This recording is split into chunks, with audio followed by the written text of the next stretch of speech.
In today's video, we're going to talk about the Jetsons' $2 million retirement plan. We'll discuss how much you can actually take if you've saved up $2 million, but we'll also kind of show a real world example when we take into account Social Security and things like that. At the end of the video, I'm also going to give away a gift, so make sure you stay tuned for that. All right, let's dive in here. So you can see George and Jane right here, and then we have their two kids, Judy and Elroy. Above them, we have some life insurance, their family trust, and then we see their cash flow, their income sources. So George is still working. He's an account manager making $150,000. He's got Social Security, but it hasn't started yet, so it's grayed out. On the flip side, Jane has similar numbers, and again, Social Security grayed out, not using it yet. Down here, we have the 401k and a Roth IRA.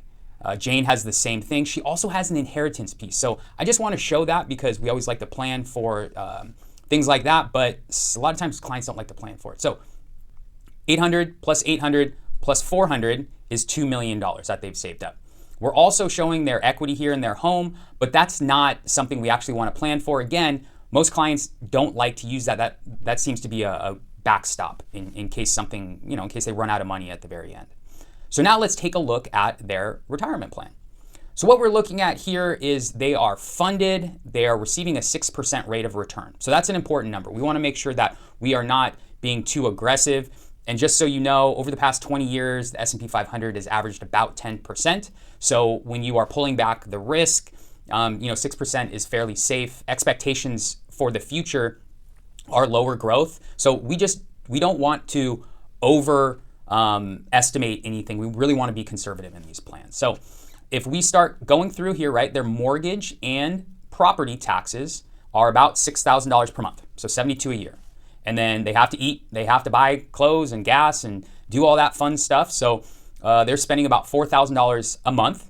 And then they like to go on a trip, right? They like to go one trip a year. It's all expensive. We aren't increasing the mortgage and property taxes. So there's a zero COLA, which is cost of living adjustment. We are increasing living expenses and travel by 3% each year. This is starting today, and the mortgage is going to end when George is 86, and the living expenses will end when they both pass away, right? And we're going to plan for 95. So we can bump that up, we can pull it down. It's always funny, people say, I'm not living that long, but I don't know, that's a really weird way to look at it. So, 95's a good, long, healthy life, so that's what we always like to plan for.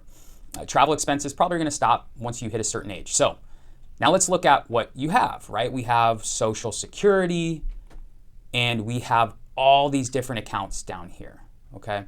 So things look pretty good for them.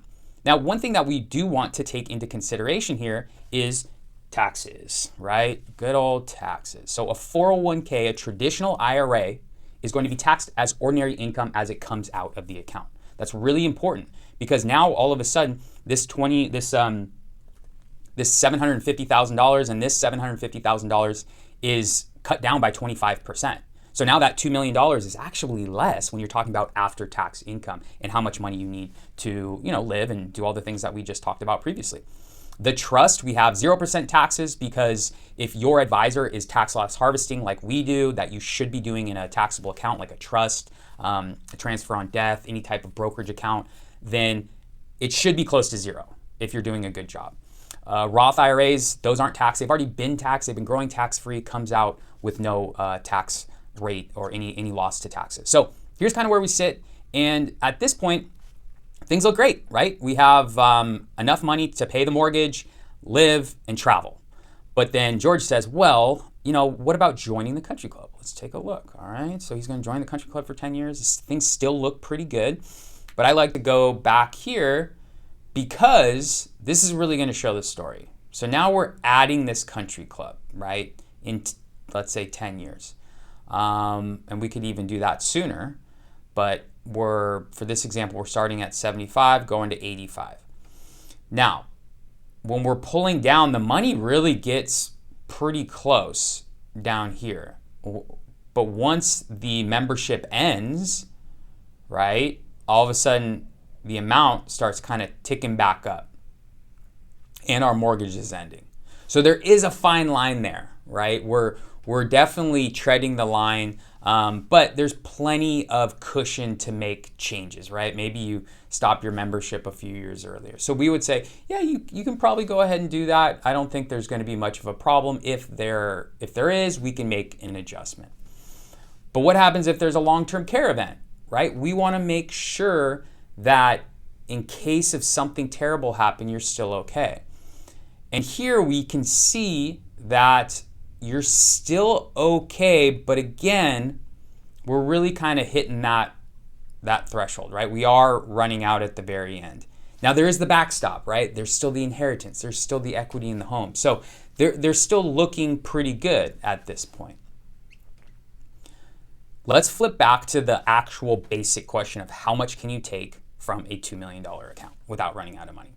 Now there are variables, right? There's always variables when you're doing financial planning, and we want to just make sure that you understand what those variables are.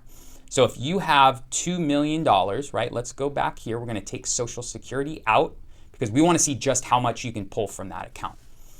And we're adding up all these, right? We have $2 million here. Let's take out taxes. Now this isn't realistic, but maybe you have a trust account or, untaxable money. We just really want to see dollar for dollar how much can we take out of a $2 million account with it still working. So we're at $100,000, and that makes sense because at $100,000 that's 5% of the amount of the $2 million, and at that point you're earning 6%, so you're probably going to be fine. Right? There's that rule, there's the 4% rule. I think that rule is a little conservative. I think you can pull about 5% and still be fine, especially if you're managing for risk properly. But that's the answer, is you can pull about $100,000, and that's even including a 3% COLA on $2 million that you have saved up. If you haven't yet, do so. Make sure you hit that subscribe button. At the beginning of the video, I promised a gift. If you go in the description below, there's going to be a link to my website that's going to give you access to this asset map. You can fill it out, and then I will send it back to you and follow up if you have any questions. Now, this is going to be limited supply only, so if it's not available, that means I've already filled the quota, so make sure you go and fill it out now. Have a great day, and I'll see you in the next video.